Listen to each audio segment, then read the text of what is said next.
Magandang araw sa inyo mga kamechanics. Mayroon tayong bagong ayusin ngayon.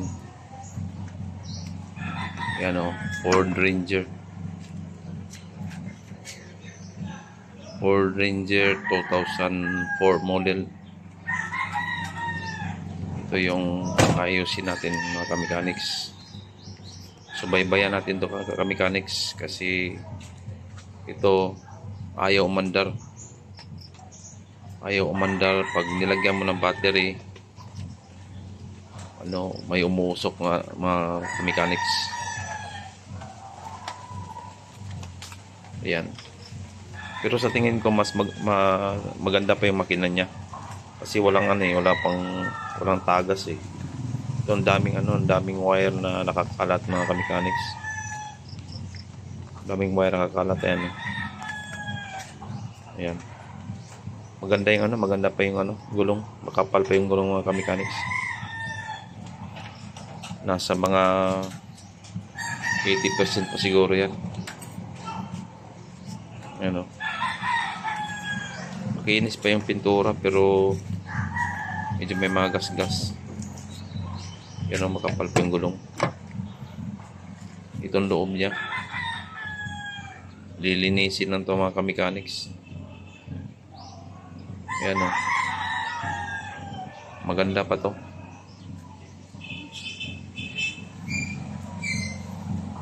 Ito yung ayusin natin.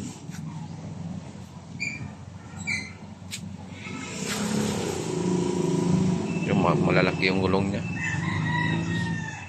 makapal pa.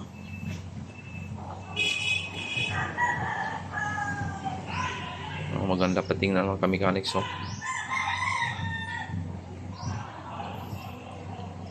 Ford Ranger.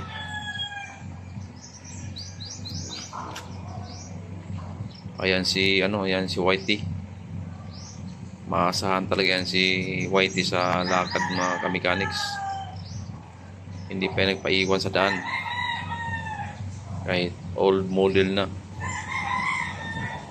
Mabilis pa rin tumakbo.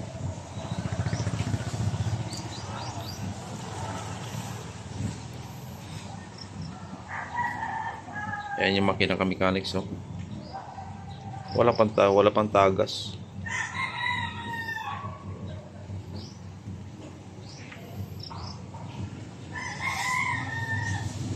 Tingnan natin yung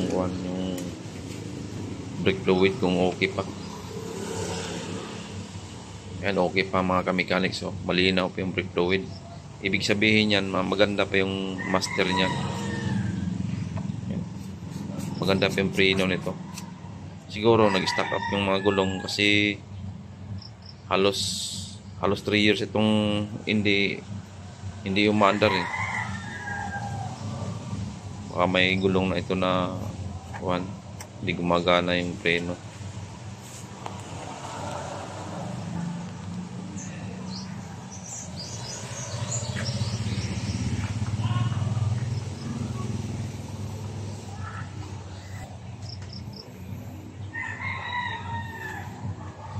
Yan, daming wire na nakakalat mechanics oh. Yan yung turbo niya. Yan, turbo ito mga mechanics, turbo. Yan, Ford.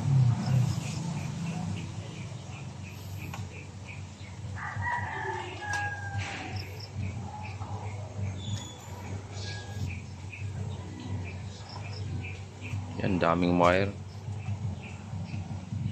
Yan oh. Ayan, dapat ayusin yan. Hindi yung ganyan na nakakalat yung mga wire. Kasi yan yung dahilan na bakit umusok yung may umusok din sa mga wire na yan. Ang daming mga tapping. Matigas pa yung pump. May papump pa. Maganda pa yung pump niya. Saka yung headlight nito, dapat palinawin yung headlight.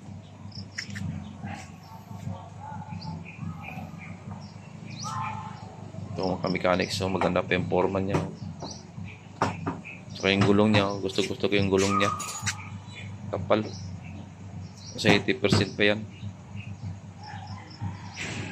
matagal pa itong gamitin yung gulong niya. Saka naka-mags. Yan, no. Tsaka wala pang kalawang sa chassis. Yan chassis na wala pang kalawang yan. May mga putik-putik lang yan pero wala pang kalawang. Dito sa kabila yan, no. Yan, wala pang kalawang yan.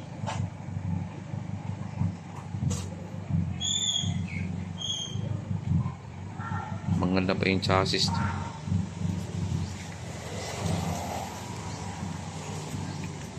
Saka ito yung suspension niya sa harap. Ayan, maganda yung suspension nito kasi double wishbone ito. Maganda maglaro ito mga ka-mechanics. Double wishbone. Ayan.